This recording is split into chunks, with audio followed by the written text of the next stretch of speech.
आप सभी भाई बहनों का आध्यात्मिक ज्ञानात्मक चैनल की संध्या बेला ज्ञान कक्षा में एक बार फिर स्वागत है।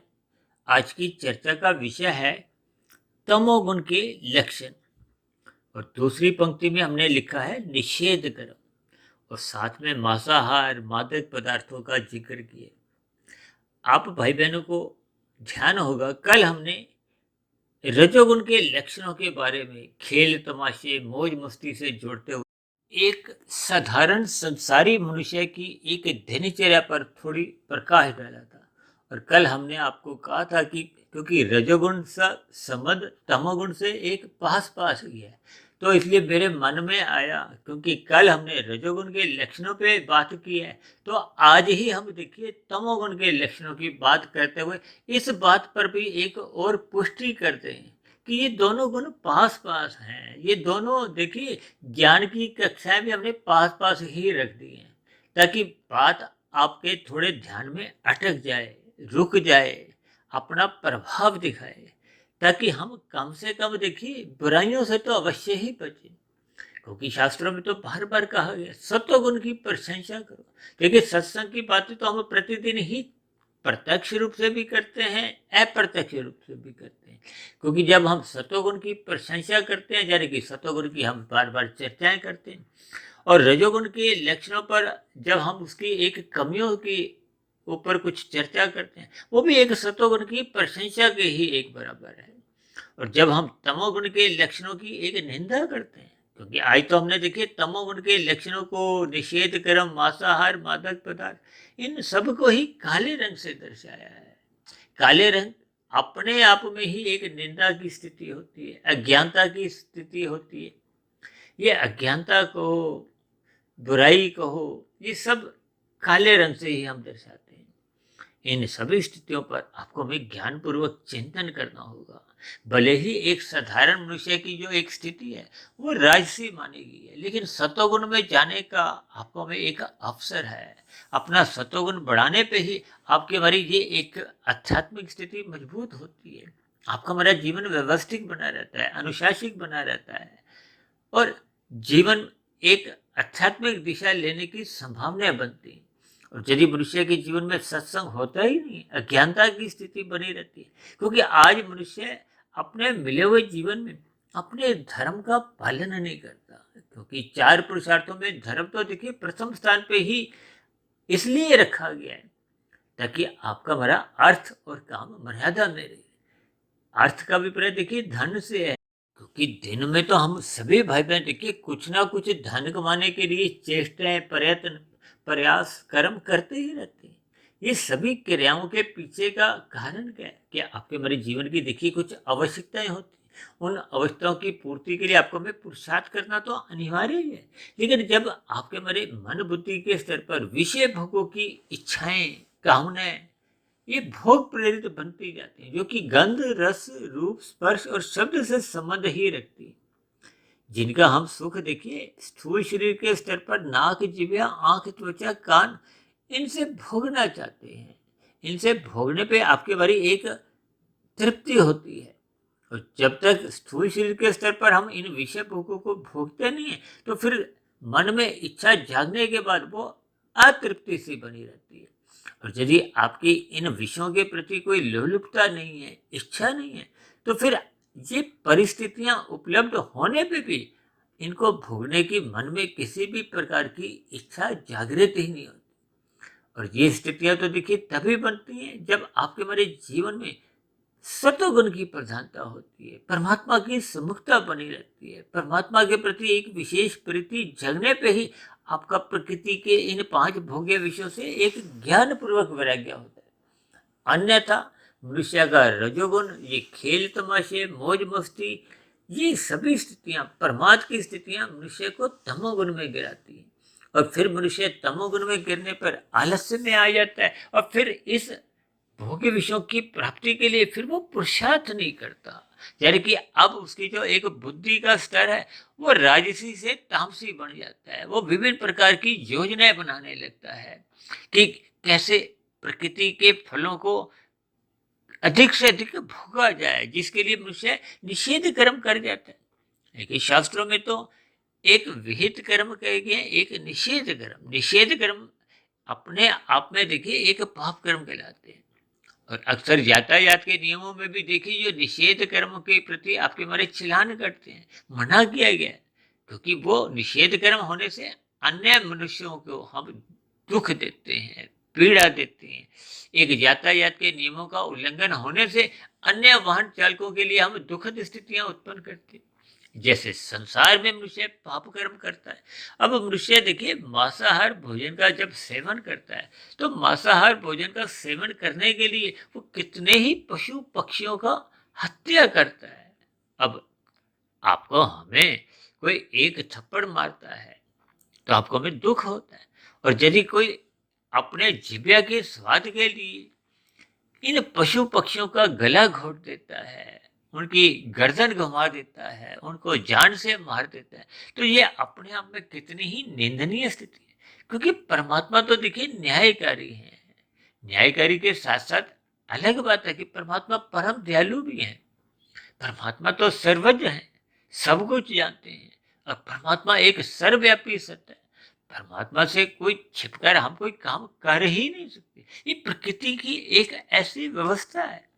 अक्सर मैं इसको कहता हूँ ना, जैसे संसार में आप देखो, मॉल में, जब बाजारों में आजकल तो सीसीटी कैमरे लगे होते हैं, वहां लिखा होता है कि आप कैमरे की निगरानी में हो, यानी कि आप कोई गलत काम करते अगर पकड़े गए तो आपको सजा होगी। ऐसे ही परमात्मा की नजरों में कहो, परमात्मा की अदालत द्वारा वो सर्वव्यापी कैमरे सदा से ही अनादिकाल से लगे हुए हैं।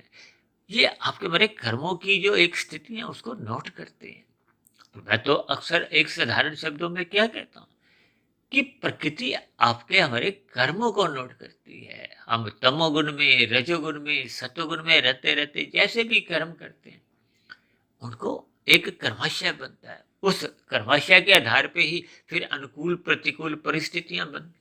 ये जो नीचे की 80 लाख प्रकार की जोनियां शास्त्रों में, उनको देखिए तामसी जोनियां, दंडमय जोनियां कहा गया। अब मनुष्य जोनि को ही एकमात्र कर्म जोनि कहा गया। इसीलिए तो सत्संग करना अनिवार्य है। सत्संग करने से ज्ञान की स्थितियां होने से आपको में सही गलत की पहचान होती है। शास्त्रों का विधि विधान द्वारा जो जो विहित कर्म कहे गए उन्हीं को ही करने में आपकी हमारी भलाई है। यदि हम निषेध कर्म करते हैं जिनका शास्त्रों में मना किया गया, मत करो मत करो, फिर भी हम करते हैं, तो फिर आपको में उसका दंड मिलना एक अनिवार्य स्थिति है। अन्यथा समाज में, प्रकृति की व्यवस्था में एक गलत संदेश जाता है, असंतुलन की स्थितियां उत्पन्न होने लगती है, धर्म की मर्यादाएं टूटने लगती है। और भगवान श्री कृष्ण ने तो गीता में बार बार कहा है कि जब जब धर्म की हानि होती है, राक्षस लोगों का बोलबाला होने लगता है, तो धर्म की स्थापना के लिए, साधु संतों का कल्याण करने के लिए मैं स्वयं अवतार लेता हूँ, यानी कि धर्म की स्थापना की जाए। ये सभी स्थितियां अक्सर हम अपनी चर्चाओं में कहते रहते हैं, और एक साधारण मनुष्य इन सभी स्थितियों को भली भांति परिचित है। फिर भी मनुष्य भोगों के आवेश में आता हुआ कब पाप कर्म कितने कर जाता है, मनुष्य को इसका बोध नहीं रहता। अब एक साधारण मनुष्य देखिए आज शराब पीता है, सिगरेट पीता है, मादक पदार्थ ये जितने भी हैं। अब आजकल तो कुछ लोग देखिए ये तंबाकू गुटखा जो मुंह में चबाए रखते हैं, ये आपको में अचेत करते हैं, प्रमाद में रखते हैं, आपके बुद्धि के स्तर को नीचे गिराते हैं। यानी कि प्रमाद की स्थितियां ये परमात्मा की ओर फिर सम्मुख होने नहीं देती। मनुष्य केवल विषय भोगों में ही असक्त रहना चाहता है। ये असक्ति मनुष्य के जीवन की बर्बादी का एक मुख्य कारण है, क्योंकि विषय भोगों की आसक्ति यदि रजोगुण तक स्थित रहती है तो वो इतना अधिक उसका पतन नहीं होता। लेकिन यही राजसी स्थितियां जब तामसी बन जाती हैं, यानी कि तमोगुण में गिरा देती हैं, ये भोगों के वेश मनुष्य को एक निषिद्ध कर्म, यानी कि मांसाहार भोजन कहो, मादक पदार्थ कहो, सिगरेट शराब, किसी भी तरह से जो निषेध कर्म है जिनको शास्त्रों में भी मना किया गया है। और कहीं कहीं तो देखिए कानून की व्यवस्था में भले ही कुछ ऐसे अपराध नहीं भी होते। अब मांसाहार भोजन का सेवन करना कोई अपराध नहीं है, लेकिन शास्त्रों में तो इसको पाप कर्म से जोड़ा गया। तो फिर आपका मतलब देखिए, यहाँ का अपराध ना होते हुए भी वहाँ के खातों में, यानी कि परमात्मा के व्यवस्था में, जो प्रकृति के खाते में, तो आपका मतलब पाप कर्मों का कर्माशय बढ़ता जाता है। और जब बढ़ते बढ़ते जब कार्य शरीर में इनकी एक स्थितियां बिगड़ने लगती हैं, बिगड़ने का अभिप्राय क्या है कि जब पाप कर्म अधिक हो जाते हैं, पुण्य कर्म कम रह जाते हैं, तो मनुष्य को मरने के बाद नीचे की योनियों में जाने को प्रकृति बाध्य कर देती है। जैसे संसार में हम कोई अपराध करते हैं, पुलिस द्वारा पकड़कर न्यायालय में पेश किया जाता है, फिर आदरणीय जज द्वारा जब आपके मरे अपराध की पुष्टि हो जाती है, हम अपराधी घोषित हो जाते हैं, तो फिर आपको भी जेल में डाल दिया जाता है सजा भुगतने के लिए। इन सभी स्थितियों को आपको हमें समझना होगा। ये नीचे की जोनियों के जो 80 लाख प्रकार की जो शास्त्रों में समझाई गई हैं, और हम तो इन पर बार बार जिक्र करते रहते हैं। 30 लाख तरह के पशु हैं, 10 लाख तरह के पक्षी हैं, 11 लाख तरह के कीड़े मकोड़े, 20 लाख तरह के वनस्पति, और 9 लाख तरह के समुद्र में रहने वाले जीव जंतु। ये सभी 80 लाख प्रकार की तामसी जोनि है, दंडमयी जोनि है। इसीलिए शास्त्रों में बार बार कहा जाता है कि मनुष्य जोनि पाकर आपको में सत्संग करना एक अनिवार्य स्थिति है। अनिवार्य स्थिति का अभिप्राय क्या है कि यदि मनुष्य सत्संग करता नहीं है, तो फिर मनुष्य रजोगुण में स्थित हो जाता है, और रजोगुण में गहरे तल पे उतरते उतरते कब तमोगुण में गिरने लगता है। ये तमोगुण में गिरने का अभिप्राय देखिए तामसी जोनियों से भी है। और अक्सर हम बार बार कहते हैं, सत्संग की न्यूनता होते मनुष्य पशु वृत्तियों में लिप्त रहता है। ये पशु वृत्तियां क्या है? आहार, मैथुन, निद्रा, भय, यानी कि जब आपके हमारे जीवन में ये पशु वृत्तियां ही प्रधान होने लगती हैं, तो फिर मनुष्य के जीवन में देखिए ये जो धर्म की मर्यादाएं टूटने लगती हैं। ये धर्म की स्थितियां केवल मनुष्य योनि में ही संभव है। मनुष्य के लिए ही धर्म की स्थिति है। और जब मनुष्य के जीवन में धर्म प्रथम स्थान से हट जाता है, तो फिर ये जो अर्थ और काम है, ये अपने जीवन में एक नंगा नाच खेलते हैं। क्योंकि धर्म की मर्यादाएं टूटने से फिर अर्थ और काम अमर्यादित हो जाते हैं। मनुष्य के अर्थ और काम ही बिगड़ते ही मनुष्य तमोगुण में गिरता है। अक्सर ऐसा कहा जाता है कि हम सभी भाई बहनों को लाभ कमाने के लिए तो देखिए पुरुषार्थ करना एक अनिवार्य स्थिति है, और लाभ के लिए हमें आपको कोई विशेष मेहनत भी नहीं करनी होती। जबकि लोभ जागते ही, ये लोभ देखिए एक राष्ट्रीय स्थिति है। लोभ के जागृत होते ही मनुष्य के जीवन में भाग दौड़ हो जाती है, हाय तौबा मचने शुरू हो जाती है। और ये हाय तौबा जब अनियंत्रित हो जाती है, क्योंकि लोभ बढ़ते बढ़ते मनुष्य के मन में ये संग्रह वृत्ति जागने लगती है। संग्रह वृत्ति जागने के पीछे का कारण क्या है? मनुष्य चाहता है कि मैं मरते दम तक अधिक से अधिक इन 5 भोग्य विषयों का सुख भोगता रहूं। जबकि सुख भोगने वाली जो आपके हमारी ज्ञानेंद्रिय हैं, नाक, जिह्वा, आंख, त्वचा, कान, यानी कि स्थूल शरीर के स्तर पर भी 5 ज्ञानेंद्रियां और हाथ पैर वाली लिंग गुदा, 5 कर्मेंद्रिय, ये तो देखिए प्रौढ़ अवस्था के बाद वैसे भी कमजोर होने लगती है। मनुष्य के पास यदि धर्मानुसार भी ये अर्थ और काम यदि उसने धर्मानुसार भी अर्जित किए हैं, तो मनुष्य इन विषय भोगों का सुख लेने में एक स्वस्थ नहीं रहता, क्योंकि इंद्रियां कमजोर हो चुकी होती है। बिना इंद्रियों के तो स्थूल शरीर के स्तर पर आप इन विषय भोगों का सुख भोग नहीं सकते। देखिए मानसिक स्तर पर जब जब हम कोई भोग भोगते हैं, तो उसके लिए तो कोई धन की भी जरूरत नहीं है। जबकि मानसिक स्तर पर जितने भी हम विषय भोगों का सुख भोगते हैं, वो आपके हमारे कारण शरीर में एक बुरे संस्कार भी बनाते हैं। देखिए मानसिक चिंतन का संस्कार बनता है, जबकि शारीरिक स्तर पर जब हम क्रिया करते हैं तो उसका कर्माशय भी बनता है और संस्कार भी बनते हैं। और दूसरी विशेष बात, मनुष्य से नीचे की योनियों में पाप कर्मों का क्षय होता है, लेकिन संस्कार जो लेकर मनुष्य योनि से नीचे जीवात्मा जाती है, उन संस्कारों में किसी भी प्रकार का कोई परिवर्तन नहीं आता। यानी कि नीचे की योनियों में पाप कर्मों का नाश होता है, लेकिन संस्कार यथास्थिति में बने रहते हैं। ठीक इसी तरह ऊपर की योनियों में पुण्य कर्मों का नाश होता है, लेकिन संस्कारों की स्थितियां यथा स्थिति बनी रहती है। देखिए, जब पुण्य कर्म अधिक होते हैं तो संस्कार भी अच्छे बने होते हैं, जब पाप कर्म अधिक होते हैं तो संस्कार बुरे ही बने होते हैं। और अक्सर कलयुग में तो मेरा एक व्यक्तिगत ऐसा मानना है कि मनुष्य योनि में जन्म लेने वाली जो अधिकांश आत्माएं हैं, जीवात्माएं हैं, वो नीचे की योनियों से उन्नति करते करते करते करते वो मनुष्य योनि की प्राप्ति करते हैं। अब मनुष्य योनि की प्राप्ति देखिए जब हो जाती है, लेकिन संस्कार वही के वही बुरे बने होते हैं, तो फिर मनुष्य पुनः बुराइयों में लग जाता है। इसीलिए बार बार कहा गया, देखिए मनुष्य योनि भाकर आपको में सत्संग करना अनिवार्य है। सत्संग करने से वो शुभ संस्कार बनने आरंभ हो जाते हैं, और जो पहले के बुरे संस्कार बने थे, जो नीचे की योनियों में आपको में कर्माशय बिगड़ने पे हम गए थे, वो अब बुरे संस्कार क्रमशः कमजोर होने लगते हैं, और पहले के जो थोड़े बहुत शुभ संस्कार थे वो बलवती होने लगते हैं, वो मजबूत होने लगते हैं।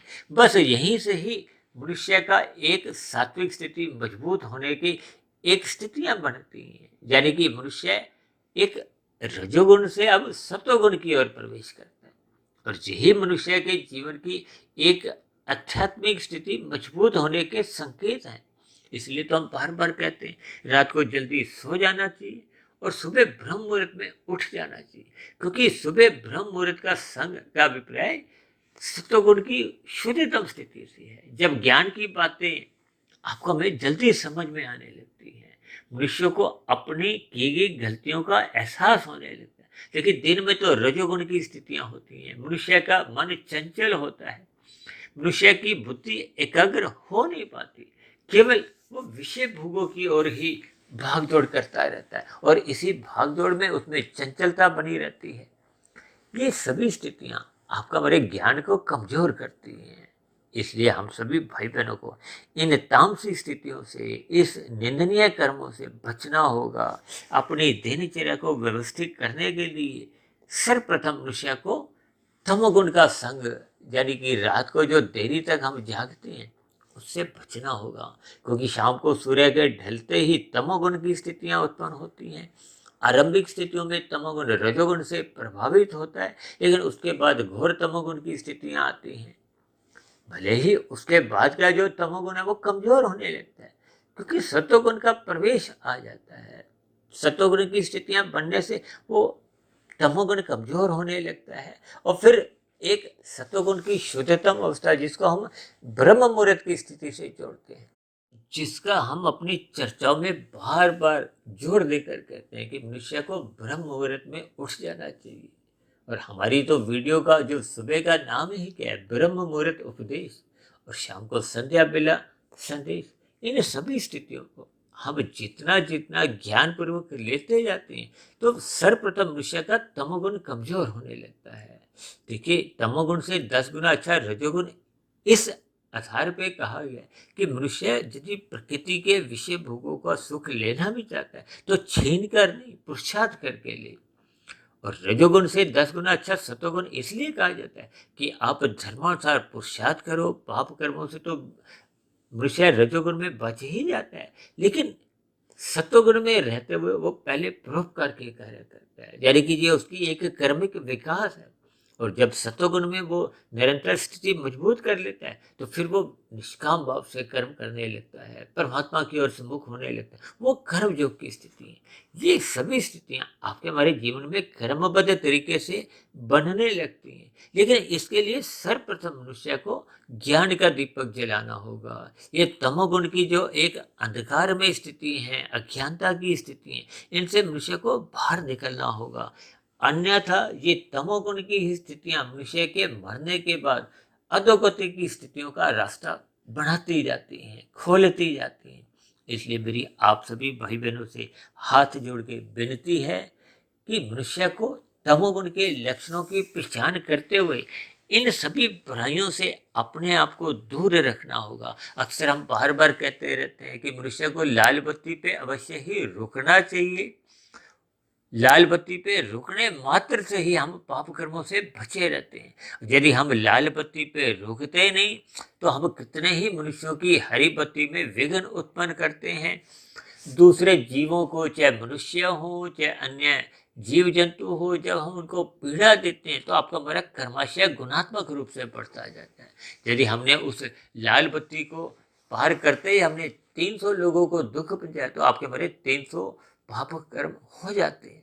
इन सभी स्थितियों पर आपको हमें चिंतन करना होगा। ऐसे कितने ही मनुष्य हैं जो देखिए कितने ही वर्षों से मांसाहार भोजन का सेवन करते हैं, तो ये प्रतिदिन की जो एक हत्याओं का जो एक दोष है वो उसके कर्माशय में बढ़ता जाता है। इसी तरह ये मादक पदार्थ भले ही आपको में प्रत्यक्ष रूप से कोई पाप कर्मों में नहीं घसीटते, लेकिन जैसे जैसे मनुष्य अचेत होता जाता है, अचेत होने की स्थितियों में उसके संस्कार बिगड़ते हैं, अचेत होने में उसका सत्संग छूटने लगता है और अचेत होते होते वो अपने राजसी कर्मों को भी निभा नहीं पाता, जिसके फलस्वरूप अचेत स्थितियों में उसकी तामसी बुद्धि अधिक बलशाली होते हुए वो निंदनीय कर्म कर जाता है। ये सभी स्थितियां देखिए प्रत्यक्ष अप्रत्यक्ष रूप से आपके हमारे जीवन में कब बनती बिगड़ती रहती हैं, मनुष्य इन पर विचार नहीं करता। इन सभी स्थितियों पर आपको हमें विचार करना होगा, अपने तमोगुण के लक्षणों को दूर करना होगा और जितना संभव हो मनुष्य को सत्वगुण का संग करना होगा। इसलिए शास्त्रों में कहा गया है, सत्वगुण की प्रशंसा करो, रजोगुण के प्रति उदासीन रहो, लेकिन तमोगुण की सदा ही निंदा करो।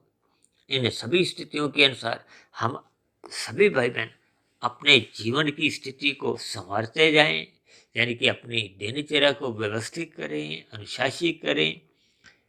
ऐसी सभी शुभ स्थितियां हम सभी भाई बहनों के जीवन में भी बनने लगे, ताकि कम से कम हम बुराइयों से तो अवश्य ही बचें और अपना कर्माशय बिगड़ने से तुरंत हम इस पर रोक लगाएं, ताकि मरने के बाद ये जो नीचे की अधोगति की स्थिति है उनसे भी मनुष्य बच जाए। भले ही एक साधारण शब्दों में मनुष्य के मरने पे देखिए एक स्वर्गवास की स्थिति का अक्सर हम एक शुभ भाव के दृष्टिकोण से अक्सर अपनी ऐसी इच्छा बनाते हैं, लेकिन शास्त्रों के यहाँ, परमात्मा के यहाँ, प्रकृति की एक व्यवस्था में एक न्याय संगत स्थितियाँ, यानी कि कर्माशय के अनुसार मरने के बाद की स्थितियाँ, जो कि हमने देखिए मनुष्य के मरने के बाद का अगला जन्म पे एक वीडियो बनाई थी, वो लगभग 3 घंटे की थी। उस पर हमने विस्तार से इन सभी स्थितियों पर उदाहरणों सहित कुछ समझाया था। इन सभी स्थितियों पर आपको हमें चिंतन करना होगा और मनुष्य को बुराइयों से अवश्य ही बचना होगा। इन्हीं शब्दों के साथ चर्चा विशेष को यही विश्राम देते हैं। कल सुबह फिर मिलते हैं ब्रह्म मुहूर्त ज्ञान उपदेश कक्षा में। तब तक आप अपने आध्यात्मिक मित्र सुधीर भाटिया फकीर को इजाजत दें। आप सभी भाई बहनों को बहुत बहुत शुभ रात्रि और सुबह ब्रह्म मुहूर्त में उठने के लिए मेरी ओर से आप सभी भाई बहनों को बहुत बहुत शुभकामनाएं। फिर भी चर्चा संबंधित आपके मन में कोई प्रश्न उठ रहा हो, कोई मेरी कही गई बातों पर आपको कोई आपत्ति हो, यानी यदि मेरी कही गई बातें आपको तर्क संगत सही नहीं लगती हो, आधी अधूरी लगती हो, तो ऐसी सभी स्थितियों के लिए आप नीचे दिए गए कमेंट्स बॉक्स पर जाकर आप अपने प्रश्न, अपने सुझाव और ऐसी सभी आपत्तियों को भी नीचे दिए गए कमेंट्स बॉक्स पर जाकर लिख सकते हो। तो चर्चा विषय को ध्यानपूर्वक सुनने के लिए आप सभी भाई बहनों का भी बहुत बहुत धन्यवाद।